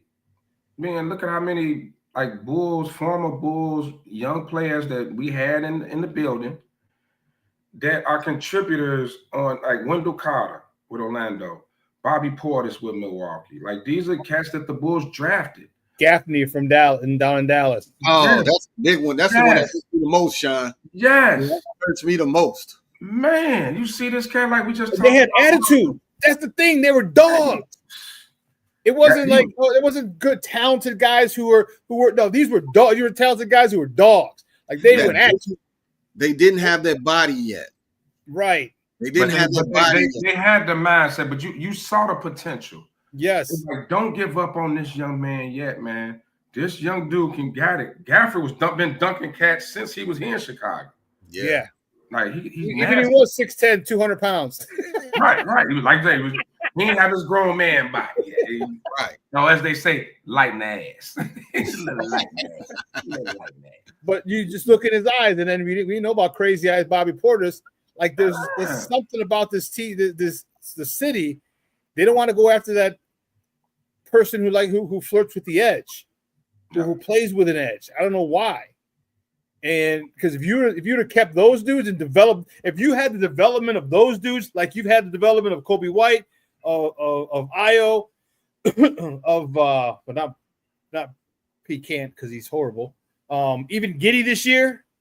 Yeah. Imagine the development of Daniel Gafford and Crazy Eyes Bobby Portis. Man, that's a whole nother score. Because now we got some defensive players, we got some dogs, we got a great defensive squad, and that leads to a lot of fast break points. You got that toughness. You had the whole night, and you had your superstar, and you would have your superstar marketing. Yeah, you have your superstar that you could build around with them cats around. Oh my goodness! What you say, Ben? I can't remember what was Io's injury that had him ending out the season. Was it a wrist? I can't remember what it because he was in and out, and that injury plagued him the whole year long. Yeah, I know. I can't think of. I forgot. Because it wasn't like he had multiple injuries. It was the one injury that kept him in and out of the lineup and out for like extended periods of time. It lingered. Shoulder. It lingered all year. Yeah. It lingered most of the year. Yeah. Because his promise in his first year, man, freaking amazing. But I think that's why I mentioned it, like looking at OKC, kind of staying that course. You know, is it a little better to like is it changing how we view it? Because now, it's gonna be some tough years, and we know we're gonna constantly go through it. But hey, I forgot that Portis. When it hit. Oh, Portis did. Yeah, he popped him in the face. Yep. Knocked him back overseas. He left the NBA with the biscuit. Hey, I forgot all about that, man. I didn't see the punch, but if it make you relocate to another country, it has overseas. To be overseas. Back to a war-torn country. Right. You ain't lying. He called the front office. I'll take my chances with incoming bombs. Right. He told the front office, "I'm out. I'd rather live in poverty. I don't want none of this. I'll live in air raids." You let a cat knock you back to poverty? Come on, man. Come on. They say, man, these Americans are different. These Americans are different. Yeah, that's crazy, man. It's crazy. So switching gears again, Caleb has a press conference to talk about last year's comments out of his camp and all of that. Did he lose the press conference or did he win? Lefty. I'll say neither. He didn't win or lose it. I mean, for people like myself, right? Like, I didn't think he even needed to address it. Facts. You know what I mean? If this was last year, like coming in the draft process, and this came out, then yeah. But you know, I'm big on actions speak louder than words, and I just look at the fact that he came here, he embraced the city, he played through Eberflus's bullshit, that whole shit show that we saw last year, and you know, from the time he stepped out there, threw up the C, man. That's all I care about. And what he was thinking before he got drafted, who cares? We had this conversation last night about, if most cats could choose where they wanted to go, you think they would be at the teams that drafted them? Like, you think Cam Ward would have picked Tennessee? You know what I mean? If you had a choice. So I think it's a story to just take enough space until Aaron Rodgers decide what the hell he gonna do with his life. It's just, I'm just ready for training camp. let's get to camp, man. Like, this is even a story to me. It blows me away. Sean. You know my feelings towards Caleb. I think he won the press conference because of this. He came straight out when you come at and all the things he talked about. He said they were thoughts. They were thoughts, and you can't fault him because a lot of his thoughts came to fruition. Offensive coordinator got fired. His head coach got fired. You're right. Okay, you're right. A lot of the reasons that they did their due diligence about trying to have him go somewhere not being taken by Chicago, they came true. Yeah. But he said, I want to be the guy. And the truth be told, I think all that stuff is mostly his dad. Yeah. I think that a lot of that shit is his dad. Majority of it is his dad. And if you heard what Caleb said, is read between lines. He goes, I'm glad to have a strong father, which means he's talking a lot of shit. He's gonna do what he's gonna do, say what he's gonna say. He don't give a shit. Because trust me, his dad. I don't know if you know his dad. His dad was in the real estate development back over in DC when there weren't a lot of black folks in real estate development. Mm-hmm. So he's a dude who definitely had to step up and be heard and get things done when you're one of the, basically a trailblazer in that particular niche of real estate development back then, when there's, again, not too many people of melanin colored people. Melanin. They go to melanin. And they weren't in real estate development because it's just good old boys didn't want you to have that type of generational wealth. Yeah. So I think a lot of it is his dad talking, and I'm sure him and his dad had conversations.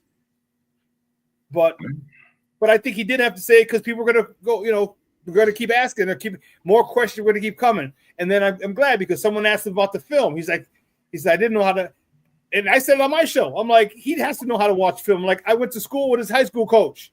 Me and his high school coach played ball together. We know how to watch film. Okay, that's one thing we don't know how to do is watch film. I'm like, and he's with Lincoln Riley for 3 years. He knows how to watch film. Mm-hmm. So what is he talking about? And then he was saying he wanted like shortcuts and things to look at, which I still think he could have done, but I digress. But I think he won the press conference. I have a lot more respect for him because it is a shit show. It was a shit show, and he knew that there's no 4,000-yard passer. He knew there's no 30 passing touchdown quarterback here in Chicago. He knew that. He saw what they did to Justin. He saw what they did to Mitch. And if he didn't see it, he damn sure heard about it from a whole bunch of people in and around Chicagoland area. So I think he won the press conference. I think a lot of people, myself included, are more in his corner now. Okay. And I just think it was, and he handled it very, very, very eloquently. And then Patrick Finley, that was kind of a crappy question. He goes, does your dad speak for you? I'm like, I didn't like that at all. I didn't like that. That was a crappy question. I wasn't expecting that from him either. I wasn't expecting, because if he would have said, Ken would have said, hell no, I'm a grown ass man. You know what I mean? Like, he could have said that. Next question. Or I wouldn't have minded if he pulled a LeBron. Yeah, that was uncomfortable. That was kind of a shitty question. And very uncomfortable. I think he handled it like a face of the franchise should. Yeah, because he knows how to play the game. You're right, exactly. Because if it would have been a receiver or somebody that wasn't the face of the franchise, he probably doesn't get addressed. And it was like, okay, we've been talking. This been going on 2 weeks now. This story came out, and it looked like he was like, you know what? Let me just address it. Since y'all ain't gonna leave it alone, let me jump ahead of it so we can get back to what's important. Right. And don't let this linger on. Yeah, like come on, man. Training camp, all of that. We're gonna dead this right here, and we won't speak on it no more. Right. And it should have been done the week before. That's why I wanted it done the week before, just to not let it go this extra week. Because like I said, the thing about the film watching, like, okay, cool. Because everyone's like, and again, and I kept saying, like, I find it hard to believe that he wasn't watching film with his offensive coordinator. Mm-hmm. Call me crazy. That's part of your job description as an offensive coordinator in the NFL. All right, you got to watch you got to watch film with your quarterback. Right. But he was saying he didn't. Again, this is why I think his dad said a lot of that shit. You know what I mean? Like, he told his dad that his dad put his spin on it, and all of a sudden now Caleb's not. You know, they're not like now. Caleb's locked out of the film room. Like what? You know, he's not even allowed in the facility. You know, like come on, Right. you know, just how stories just tend All to of that was- grow and grow and grow. Yeah, that was all stupid. You know, just stupid. But but this is what happens at this time of year when the sports stories get a little slow, Yep. and you don't have a LeBron and a Steph in the NBA playoffs. It's just, you know, it's like Aaron Rodgers bullshitting around. And we tired of talking about that. Let's just, you know, we need something. And I know what you're saying, Sean, about wish he would have addressed it right away, but I truly think their mindset was like, oh, this ain't no story. This is gonna go away. Right. You know, I didn't play the whole year here. You can't think that though. This is the Bears. Yeah. Charter franchise. You know, our fan base is the majority of them are meatheads. So anything good or bad, they're gonna take it. The media is gonna take it and run with it. So you know what I mean? They ran with this one like they was Forrest Gump. Yeah. But I didn't like. I tell you what, JonahJackson in Seattle. The part about it that I definitely hated was how I saw ESPN analysts and some others, they kind of related to his character. They kind of came down on him. And then they never once said, hey, man, this young man went there and played through the bullshit. Like you say, Sean, it all came to fruition. It came true, right? I don't know if y'all watch Atlanta, the episode with Cat Williams, Gator Man. Yeah. Them children ain't lying to you. Them children ain't lying to you. I'm a Gator Man. They keep talking to that Gator out. But it happened. So I'm just confused. Then they brought up Kevin O'Connell in Minnesota. And but that came to fruition. Coach of the year. He resurrected Sam Darnold. Yep. So, and if you're a guy that wants to be the best, the one thing I love about Caleb, and I think is the mindset. And sometimes we come down on him because he did say he want to win more rings than Tom Brady. You want that attitude out your quarterback. He wants to be coached. You know what I mean? Like, you get calling out Shane Washington probably wasn't the right way to do it, but it tells me that he wants to be coached. He don't want to be the young man to say, y'all just do whatever you want to do. You top pick, get your money, do whatever you want to do. Just go ahead with it. He wants to be great. Right. He didn't come in with the Shedeur Sanders attitude with the legendary already put up on the thing. Like, it looks like this young man is willing to work to get there. He wants to be that. And so I love his attitude, man. Well, Lefty, since you just gave me the hee, you see, Shedeur stays 5 hours after OTAs to watch film and throw passes to the security guards. Gotta love it. Does this kid want to win? Does he want that starting job? And then the day before, you hear Flacco, I'm not a mentor. I'm not here to mentor. Now, I wish he would have shut his ass and up. they want to listen, then okay, but I'm not here to mentor. Mm-hmm. You got a quarterback room with 5 cats, 2 of them rookies. And Grandpa Joe. Grandpa Joe Flacco in there don't want to mentor nobody. Ain't that some shit? Right. Ain't that some shit? I mean, since the draft,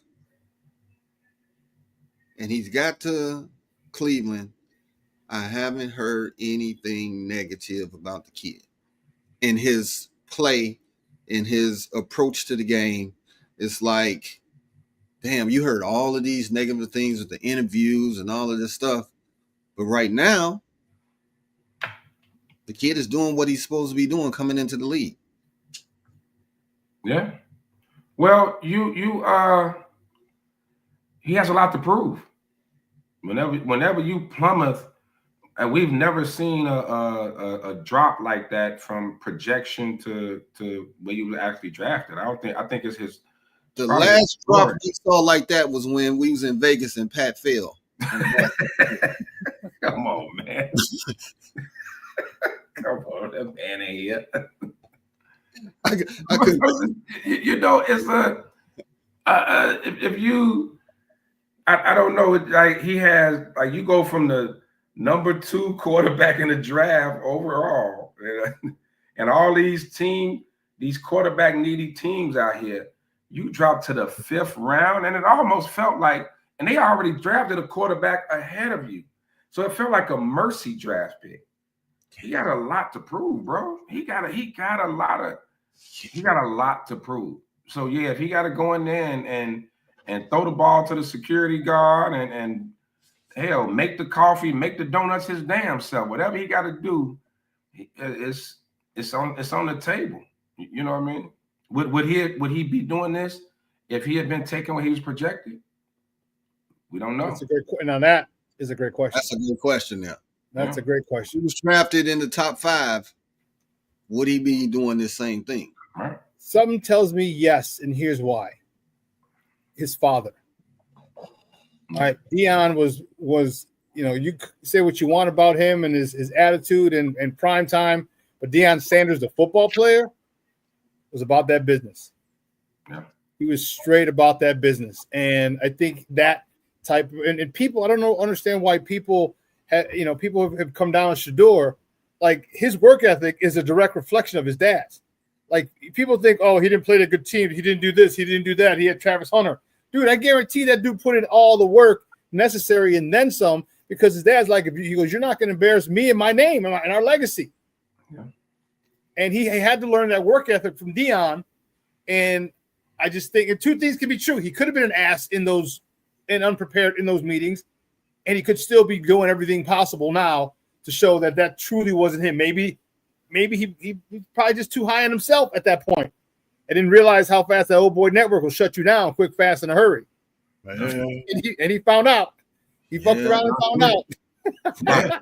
You're going to learn today. You're going to learn. Right. You're going to learn over 2 days. Yeah. And that uphill, and he has an uphill battle.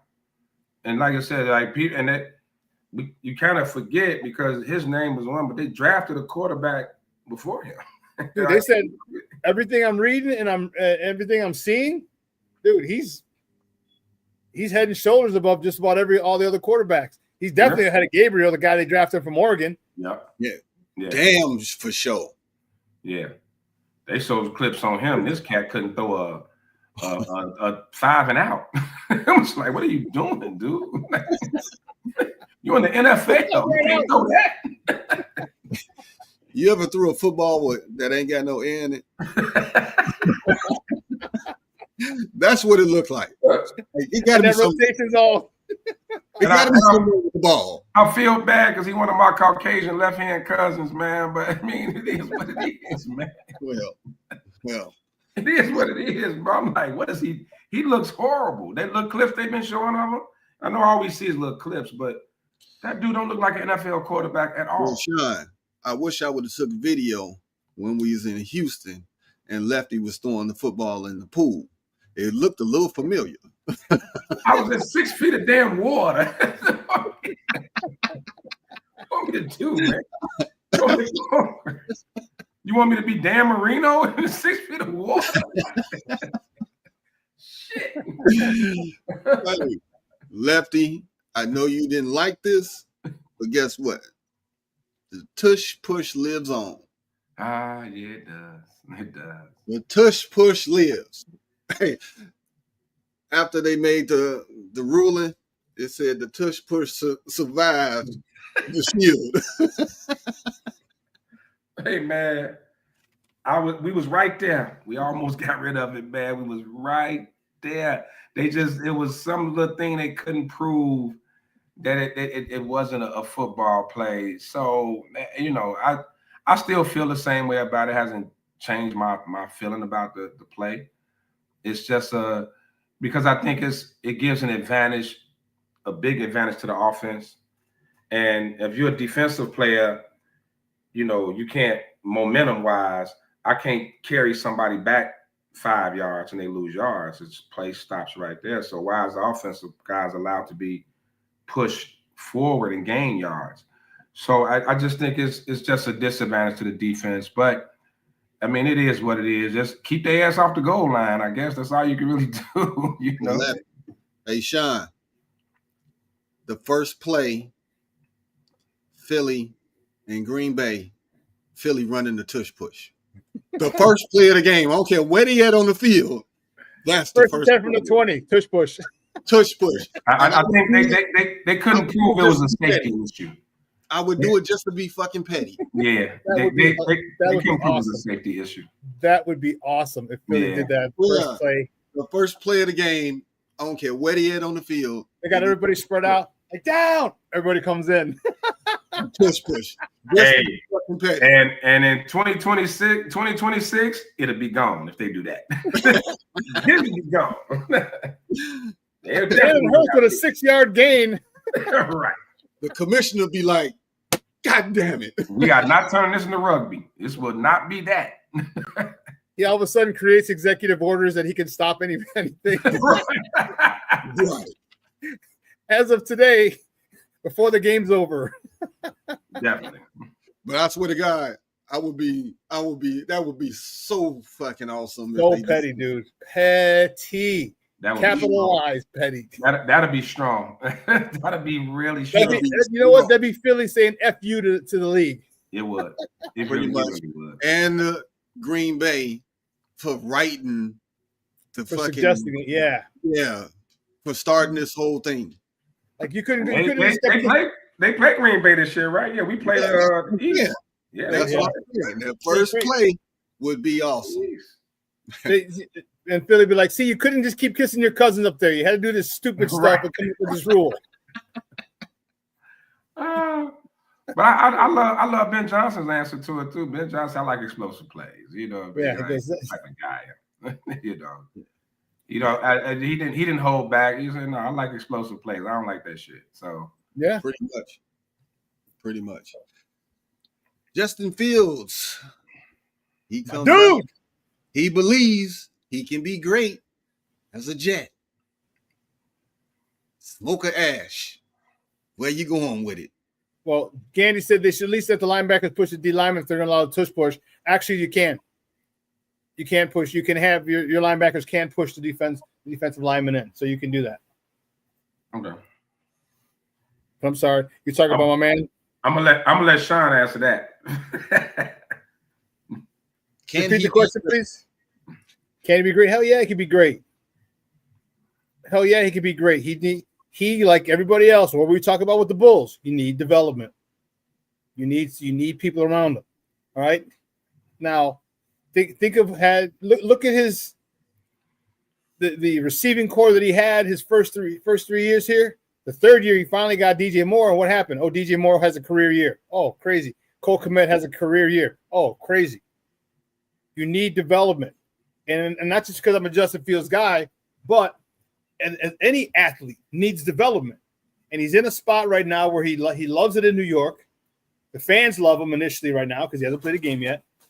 Okay, Garrett Wilson loves him because they played college ball together. The fans are loving him. The media is loving him.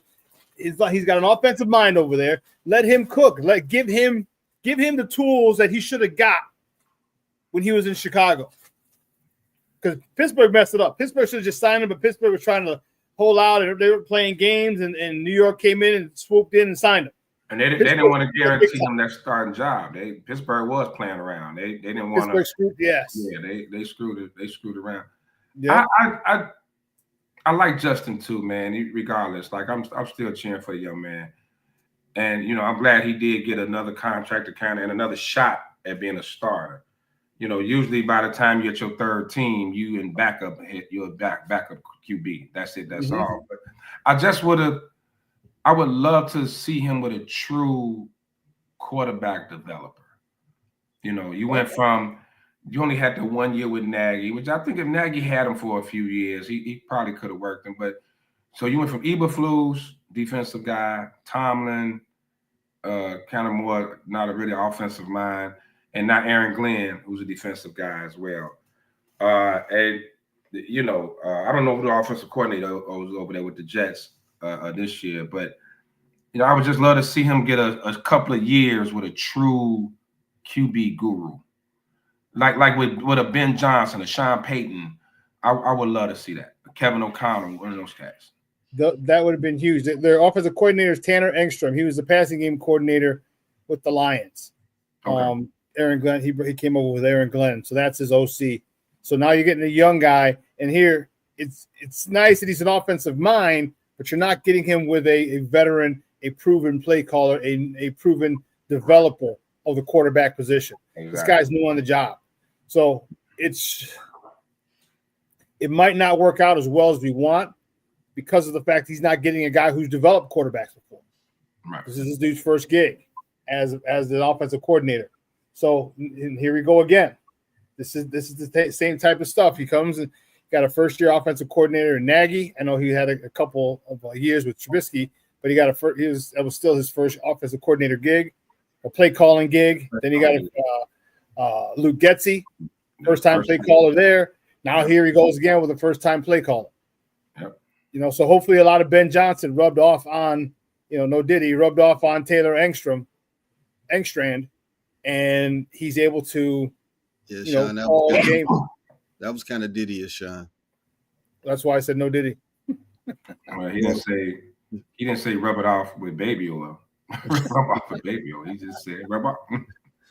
Diddy has caused us not to be able to say a lot of things in life. You can't say shit no more because of Diddy, man. Thanks, Diddy. You messed everything up. At least invite me to a white party once. You know what I'm saying? Damn. Man.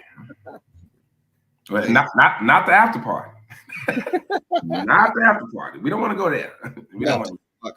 After dark had a new meaning now. Facts. Facts.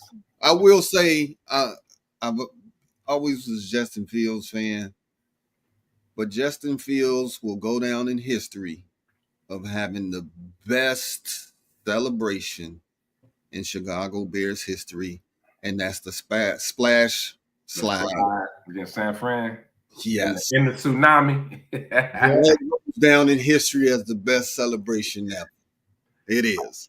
And then number 2 is my man from WWE at the draft. Oh, Seth Rollins. That's number 2. You know what, man? How do you not like Justin? Like I know, man. He's such a likable dude, man. And just his whole how he carries himself, the demeanor, even, he still never shitted on Chicago, even though it was interviews where they tried to, how to trying to pull it out you. The press trying to reel him in. Yeah, they tried to reel him in a few times, and man, he's just a cool, laid back guy, man. And the talent, the raw talent is there. Like the raw talent is there. He's athletic. He just got to get it between the ears a little more, and that's why I say I wish he was with a true quarterback guru for about 2 or 3 years, and I think you'll see an all-pro, man. I think he is as skilled as Lamar Jackson. I mean, I know he don't have the numbers or anything like that, but I'm talking about just the skill, the ability to run. And remember when Lamar came in, Lamar wasn't the most accurate passer. No, he wasn't. So he still ain't. Yeah, so I think Justin, the potential is there, man. Is everything is right there. He has to hit the right situation. But guess what? They did with Lamar that they didn't do with Justin. Turn him loose. Turn him loose. Learn from your mistakes. Turn him loose and just, as Kevin say, let him do him. Yeah, they did the same thing to him that they did to Mitch. They try to make him. Well, first of all, Justin is a pocket passer. People tend to forget that. If you watch his Ohio State film, he wasn't a runner in college. Okay, he only ran here because he had to, and he was just a stud athlete, baseball player. All right, he was an athlete. He's a stud, and he was able to run, and he just happened to be faster than everybody else on the damn field. So he got the thing as a running quarterback. He's not. What you did was you try to say, okay, you try to force him into the pocket or stay in the pocket when he had a shitty offensive line. I was going to say, there was no pocket. Yeah. And what they needed to do was say, okay, in the meantime, they keep. And I wonder if they keep it a buck. You know what I mean? Like you know what you have. You know your offensive line isn't good. Like, you know it. You know what I'm saying? Like you know who's good on your team and who's not. You know what? We've all been athletes. We've all played sports, and sports is it's the ultimate revealer. Where there's a distinct pecking order in every sport, every team. Right. And where the coaches did they keep it a buck and be like, hey, listen, we know the offensive line's not that good, so here's what I need you to do. All right. First read, second read. If you got time, third read, then run. But first read, second read, run. Yeah. And that would have saved a lot of problems for him. And people would have kept complaining. But I'm like, I'm not complaining. People say, well, I want him to pass. Like, I want him to be able to pass. I want him to be able to pass. Yeah. Give him the time that his Ohio State offensive line gave him and see what he did. Because remember, people were coming at me like, oh, do you want all pro? You want everyone to be an all pro? I'm like, yeah, I'd like to have some pretty damn good players. Because look what happened when he had pretty good players at Ohio State. He went to the playoffs twice, national championship once. Yeah. Yeah. So you can't win with him. You can definitely win with him.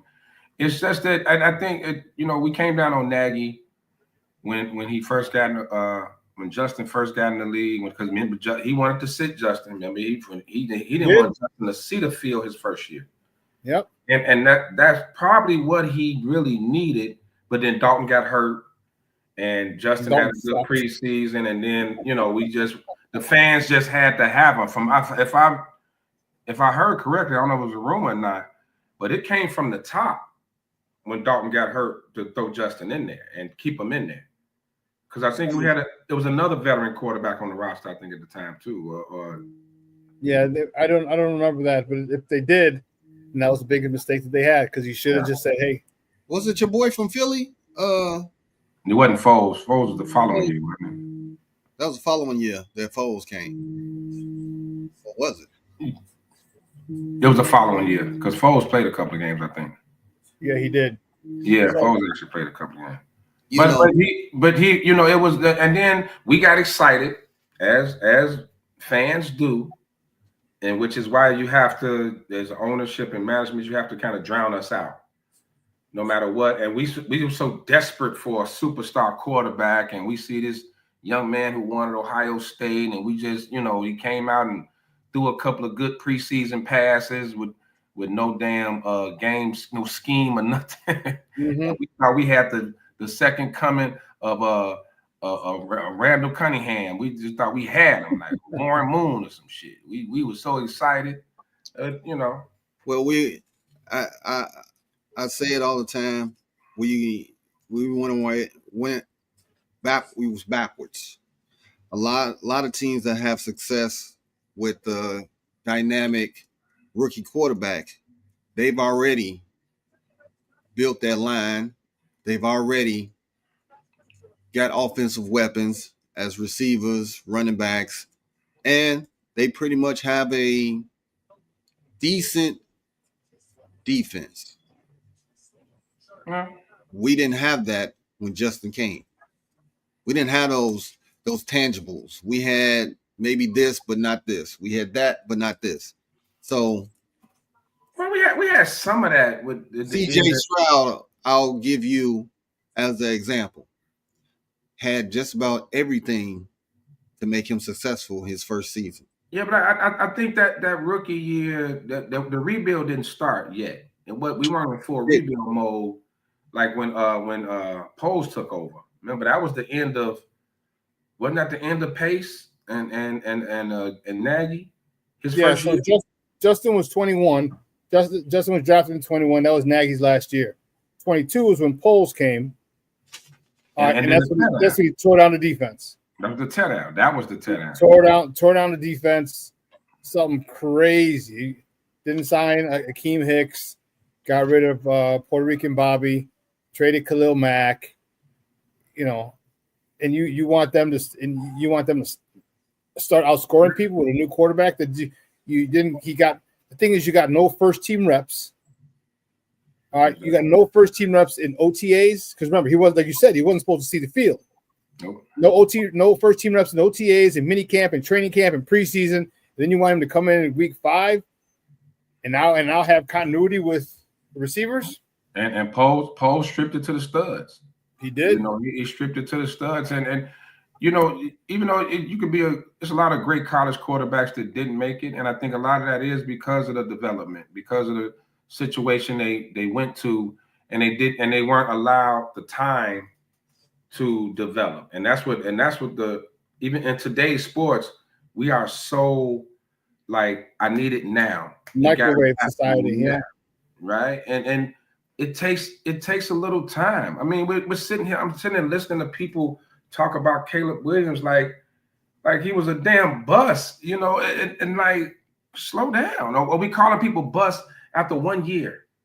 When your offensive coordinator and head coach get fired, he's a bust. Right. But even the young man in Carolina, Bryce Young. Bryce Young, we call him a bust after 1 year. You know, it's like, hey, everybody don't just come in and take off into the league and take off. And that's why, you know, I'm excited about the other thing. I'm excited about the new coaching staff. Everybody wants the Bears to make trades and all this. I want to see how they develop Austin Booker. I want to see how they develop these young guys and maybe turn them into all pros. Instead of let's try to trade all our picks and pay all this money for all these cats. Develop some of these young men, man. I think this coaching staff can do that. I do too. Well, last thing, we only got a couple minutes left, but are we looking at like the lowest ratings for the NBA? I know, Sean, you mentioned, it's been exciting, but now we coming down to the end, and you got OKC sitting there. Small markets. They wiped the floor with Ant-Man and his crew. Ant-Man. Right, Ant-Man is not a thing. And now you're going to get Indiana or New York in the chip, and it's like, is this if New York comes back, it's not going to be low rating. Right. No. The Knicks is going to blow it out. They haven't been to the finals since '99. Yeah. If the Knicks, when John Starks Game 7 couldn't hit water if he fell out of a boat, man, and kept chucking it. kept chucking. I ain't mad at him. Chuck away, man. Chuck away. Because ain't no way Halliburton had 8 shots in the closeout game. He's supposed to be chucking. Well, the defense dictated. Give Tibbs a little credit, man. Every time that dude came off a screen on the ball, they were doubling him. Like they were on him. That was a great deep defensive plan. And it's gonna be low rating because it just proves that, you know, a majority of the viewers, they aren't really fans of the sport. They're more fans of individual players and things like that, you know. But if it turns out to be Indiana versus OKC, you're talking about some damn good basketball. But only like, but something basketball that a true basketball fan can appreciate. I mean, someone a fan of the game, not just of players or a certain team or anything like that. If you are really a true, like the WNBA, if you're a true fan of the game, you will enjoy it. That's going to be a great matchup if it comes to Indiana OKC. I think it's going to be an amazing matchup. Okay. All right, man. We ended this ride. It went quick. Look up and like, man, we went through it. So, hey, thanks everybody that did tune in. Your comments, Gandy, Jay Grizz, you guys are hilarious.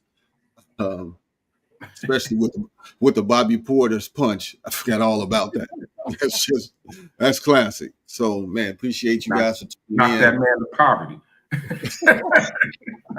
John said a war-torn punch infection. It's like, for real? I'll deal with the air raid. I'll deal with air raid and bombs being dropped. I don't want to stay here and get punched. Right. That's crazy. But hey, it did happen. We can't make this stuff up because the sports world gives it to us. We just tell you about it with jokes. So, hey, Lefty, as I always say at every show, where there's smoke, there's the fellas. With Isaac. Happy birthday. Happy birthday. I wonder if you're going to get it, man. Thank you. Again. This is what we in June. going into June, you had what, 37 birthdays already? Give or take. Give or take. It's been fun. Y'all got that man aging in dog years.